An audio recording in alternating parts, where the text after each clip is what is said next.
औज़ुबिल्लाहिमिनश्शैतानिर्रजीम बिस्मिल्लाहिर्रहमानिर्रहीम। अस्सलाम वालेकुम व्यूअर्स, उम्मीद करते हो आप सब खैरियत से होंगे। अल्लाह के हुक्म से मैं भी बिल्कुल ठीक ठाक हूँ। आज मैं बनाने लगी हूँ माइक्रोनी चाट। चाट तो आपने बहुत सी तरीके से खाई होगी, लेकिन ये हम एक अलग ही तरीके से बनाएंगे, तो वीडियो अपने एंड से देखनी है, एंड तक देखनी है। तो चलिए वीडियो स्टार्ट करते हैं। सबसे पहले मैंने थोड़ी सी माइक्रोनी बॉईल कर ली थी। ठीक है, माइक्रोनी बॉईल करने के बाद उसको आपने अच्छी तरह से ठंडी कर लेनी है। इसमें 2 अदद मैं आलू डाल दूँगी, छोटे-छोटे कट किए हुए बॉयल है। इसमें थोड़ा-सा लोबिया शामिल करेंगे। ये बहुत ही आसान बनती है, तो आपने इसको ज़रूर ट्राई करनी है। रमज़ान में ये बहुत ही आपके लिए स्पेशल डिश होगी। अच्छी तरह से आपने मिक्स करना है। लोबिया जो था मेरा बॉयल हुआ गरम-गरम था। साथ ही मैं 1 अदद टमाटर लिया है, वो भी छोटा-छोटा काट लिया था। टमाटर डालने के बाद मैं इसमें डाल दूँगी प्याज़। प्याज़ मैंने ऑमलेट कट की हुई थी। सब्ज़ी आपने सारी छोटी-छोटी चॉप करनी है।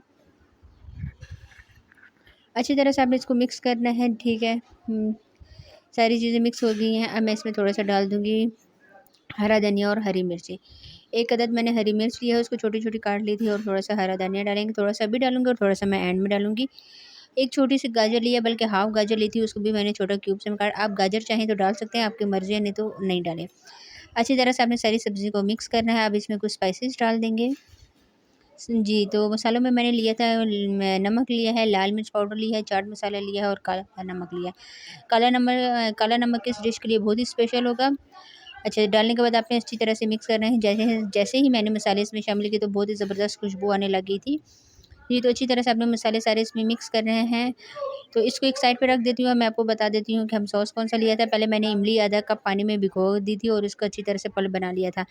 साइड पे मेरे पास मीठी इमली है, मीठी इमली मैंने बनाई हुई है, तो आप मेरे चैनल पे जाके रेसिपी चेक कर सकते हैं। अब जो दूसरी इमली है, इसमें 2 चम्मच मीठी इमली डालूँगी, और डालने के बाद अच्छी तरह से इसको हम मिक्स करेंगे। मिक्स करना है आपने, ठीक है, और ये इस तरह से अच्छी तरह से मिक्स करने के बाद अब चाट के ऊपर आपने ये सारी डाल देनी है।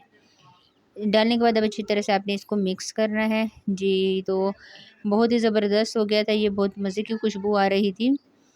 जी, तो ये देखिए रेसिपी बिल्कुल तैयार हो गई है। अब मैं थोड़ा-सा इसके ऊपर नींबू डाल दूँगी। मैंने फ्रेश लेमन इस्तेमाल किया है, ठीक है। 1 अदद नींबू लेंगे और नींबू इसके ऊपर डाल दूँगी। जी, तो फिर दोबारा से हम थोड़ा-सा मिक्स करेंगे, तो रेसिपी हमारी बिल्कुल अच्छी तरह से तैयार हो गई थी। बहुत ही ज़बरदस्त खुशबू आ रही है। अब इसको हम डिश में सर्व करते हैं। जी, तो ये देखिए ये फाइनल लुक है। ऊपर से मैंने थोड़ा-सा हरा धनिया और थोड़ी-सी कच्ची प्याज़ ऊपर से गार्निश करके डाली है। ये तो मैं उम्मीद करती हूँ कि आज की ये मेरी सिंपल सी रेसिपी आपको ज़रूर पसंद आएगी। ये वाली चाट आपने ज़रूर बनानी है, अपनी इफ्तारी में रखनी है। तो आज के लिए इतना ही। इंशाल्लाह नेक्स्ट वीडियो में आपके साथ एक न्यू रेसिपी के साथ आऊँगी। तब तक के लिए मुझे दीजिए इजाज़त। अल्लाह हाफ़िज़।